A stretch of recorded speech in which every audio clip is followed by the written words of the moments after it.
जी हाँ, पानी से भी फैलता है, पानी से कोरोना। आप सोचिए ना, अब तक तो ये था कि भाई 2 गज की दूरी बनाकर रखना जरूरी है, मास्क पहनना जरूरी है, हवा से कोरोना फैलता है, छूने से फैलता है। अब तो ये चीज तो हर किसी को मालूम है, लेकिन क्या कोरोना पानी से भी फैलता है क्या? अब ये एक सवाल लोगों को इस वक्त परेशान कर रहा है। परेशानी दरअसल बढ़ी है यूपी के हमीरपुर की एक घटना से। बहुत ध्यान से सुनिएगा। यहां यमुना नदी में बहकर कुछ शव पहुंचे हैं। लोगों को आशंका है कि ये शव कोरोना संक्रमित लोगों के हैं और नदी में इस तरह के शवों के बहने से पानी में कोरोना फैलने का खतरा है। सच क्या है, आज हमने सरकार से पूछा। ब्रह्म प्रकाश दुबे की ये रिपोर्ट आप देखेंगे तो आपको पता लगेगा कि क्या पानी से कोरोना फैलता है क्या।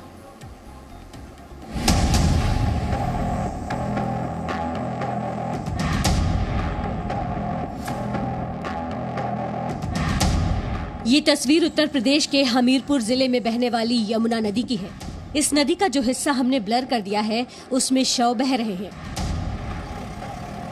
पिछले कुछ दिनों से यहाँ यमुना में 10 से 12 शव बहते हुए देखे गए हैं और इस खबर के बाद इस पूरे इलाके में हड़कंप मच गया है।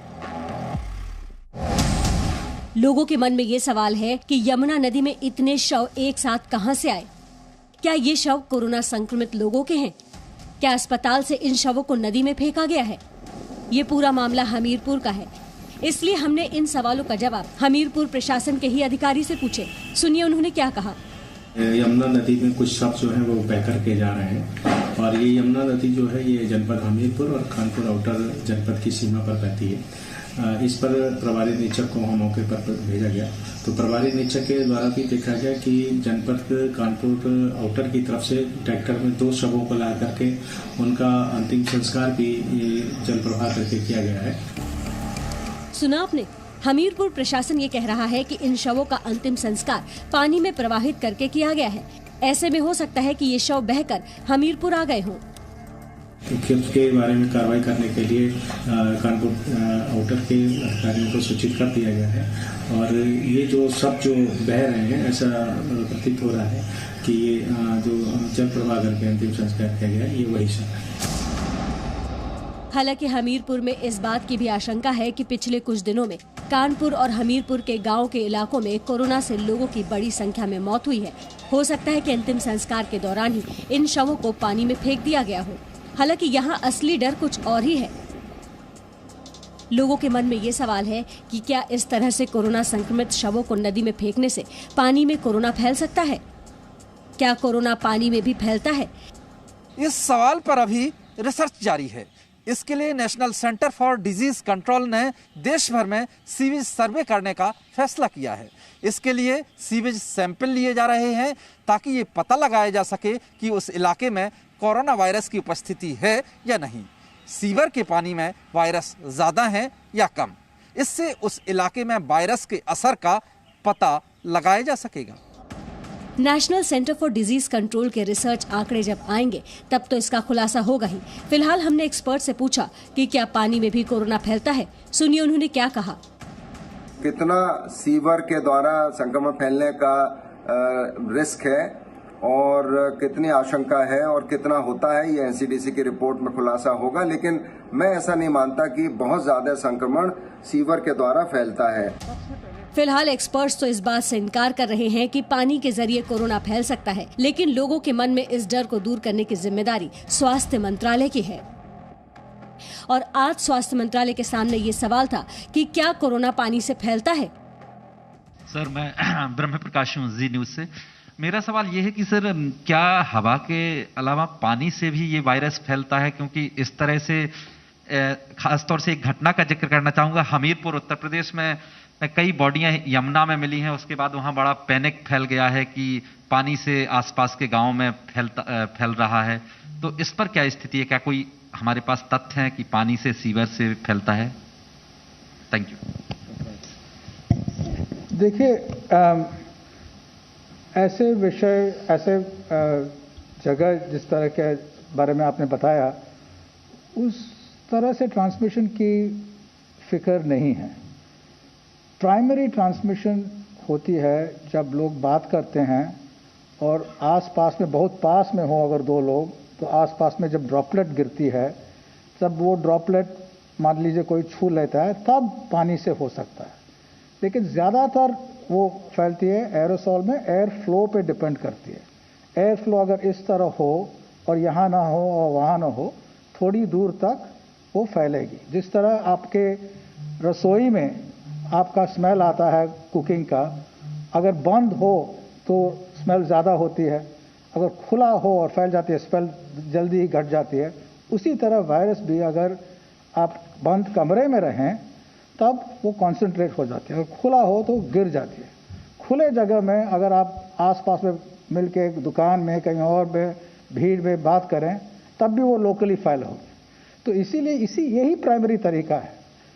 अभी दूसरे तरह से जैसे आपने बताया नदियाँ वहाँ से वो घबराने की ज़रूरत नहीं है जिस तरह आपने बताया। 76 वो इतना डाइल्यूट हो जाता है पानी में कि वो फैलने की डर नहीं है वहाँ से। Short answer is not to worry. Not to worry. No concern. पानी का spread is not a concern. Principal scientific तो स्वास्थ्य मंत्रालय के मुताबिक डरने की कोई जरूरत नहीं है। पानी से कोरोना नहीं फैलता है। इस बात के अभी तक कोई प्रमाण नहीं मिले हैं कि कहीं पानी से कोरोना फैला हो। पानी से पहले हवा में भी कोरोना के फैलने की बात सामने आ चुकी है। खुद विश्व स्वास्थ्य संगठन मानता है कि हवा में संक्रमण फैलता है।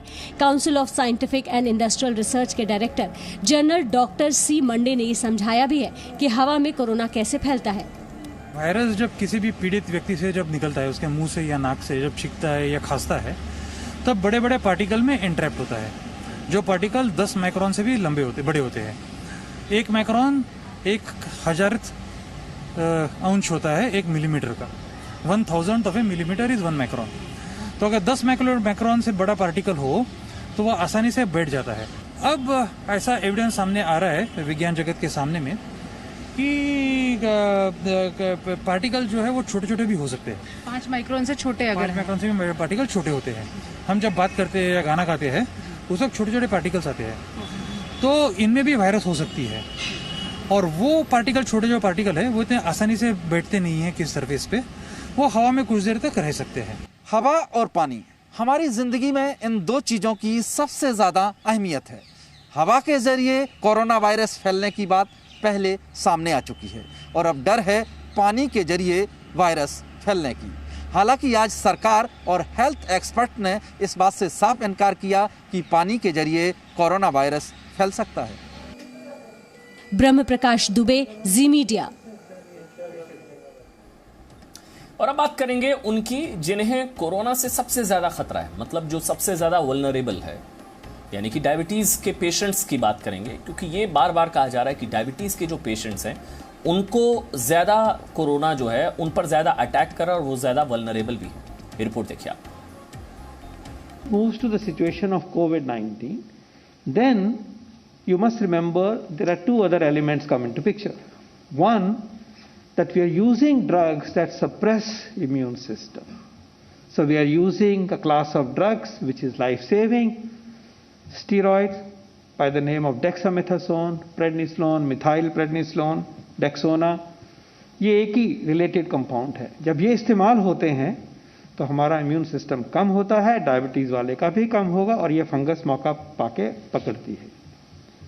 इसके अलावा जब इसी कोविड के मरीज को ऑक्सीजन मिलती है तो ह्यूमिडिफायर होता है, उसमें पानी होता है, उसमें कलेक्शन होने से फंगस की टेंडेंसी बढ़ जाती है। स्टीरॉयड के अलावा हम जो 2 दवाइयाँ या एक अनदर क्लास ऑफ मेडिसिन, जिसके 2 दवाइयों के नाम आप सुने होंगे, टोसिलिजुमैब और इटोलिजुमैब, इस तरह के जो कंपाउंड हैं, जब ये भी हम इस्तेमाल करते हैं, भले ही ज़रूरत के लिए इस्तेमाल करें, लेकिन हर दवाई का कोई ना कोई साइड इफेक्ट होता है।